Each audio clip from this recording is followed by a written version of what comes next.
2026 June ಅಂತ್ಯದ ವೇಳೆಗೆ ಹೇಮಾವತಿ ನಾಲಾ ಕಾಮಗಾರಿ ಪೂರ್ತಿ ಮಾಡಿ ಚಿಕ್ಕನಾಯಕನಹಳ್ಳಿ ತಾಲೂಕಿನ ಹಲವು ಭಾಗಗಳಲ್ಲಿ ನೀರು ಹರಿಯುತ್ತದೆ ಎಂದು ಶಾಸಕ ಸಿಪಿ ಸುರೇಶ್ ಬಾಬು ತಿಳಿಸಿದರು.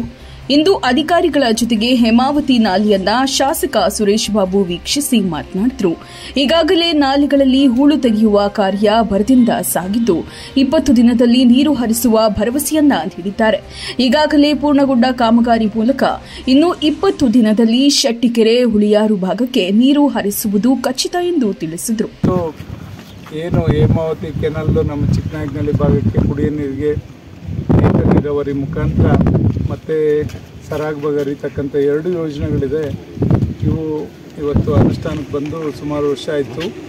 ಜೊತೆಯಲ್ಲಿ ಕೆಲವು ತಾಂತ್ರಿಕ ಸಮಸ್ಯೆಗಳಿಂದ ನೀರು ಹರಿಯುವಂಥದ್ದು ಸರಾಗ್ ಹರಿಲಿಕ್ಕೆ ಸಾಧ್ಯ ಆಗದೇ ಇರೋದ್ರಿಂದ ಅದೆಲ್ಲದನ್ನು ಕೂಡ ನಾವು SC ಅವರು, ನಾವು ಮತ್ತು ಎಕ್ಸಿಕ್ಯೂಟಿವ್ ಇಂಜಿನಿಯರ್ ಅವರು, AWE ಅವರು ಮತ್ತು ಹಲವಾರು ಜನ ಮುಖಂಡರುಗಳೆಲ್ಲ ಕೂಡ ಭೇಟಿ ನೀಡಿ ನೋಡಿದಾಗ ಈಗಾಗಲೇ 6 ವೆಂಟ್ಗಳನ್ನ ಬೆಡ್ಸ್ಗಳ ಕೆಳಗಡೆ ಏನೇನೋ ಶಿಲ್ಟು ಡೆಪಾಸಿಟ್ ಆಗಿತ್ತು ಅದೆಲ್ಲದನ್ನು ಕೂಡ ಕ್ಲಿಯರ್ ಮಾಡಿದ್ದಾರೆ.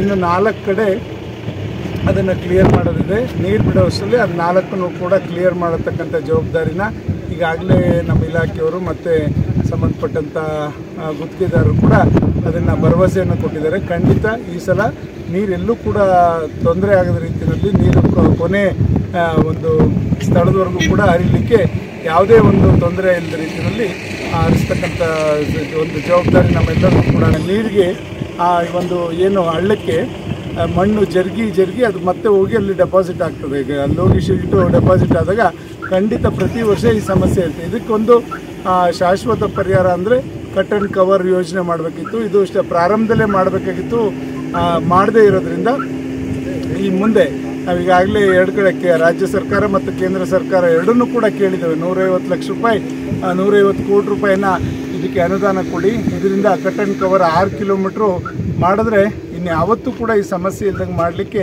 ಈಗಾಗಲೇ ಬೆಳಗ್ಗೆ ನಮ್ಮ ನಮ್ಮ ಲೋಕಸಭಾ ಸದಸ್ಯರು ಮತ್ತು MP ಅವರಾದಂಥ ಬಿ ಸೋಮಣ್ಣವ್ರನ್ನೂ ಕೂಡ ನಾವು ಮನವಿ ಮಾಡಿಕೊಂಡಿದ್ದೇವೆ.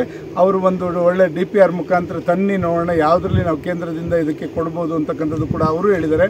ಜೊತೆಯಲ್ಲಿ ನಾವು ವೀಕ್ಷಣೆದನ್ನು ಕೂಡ ಒಂದು ವರದಿಯನ್ನು ನಮ್ಮ ರಾಜ್ಯ ಸರ್ಕಾರಕ್ಕೂ ಕೂಡ ನೀಡಿ ಚಾಲುಕ್ಯ ನ್ಯೂಸ್ ಜನರಿಗೋಸ್ಕರ.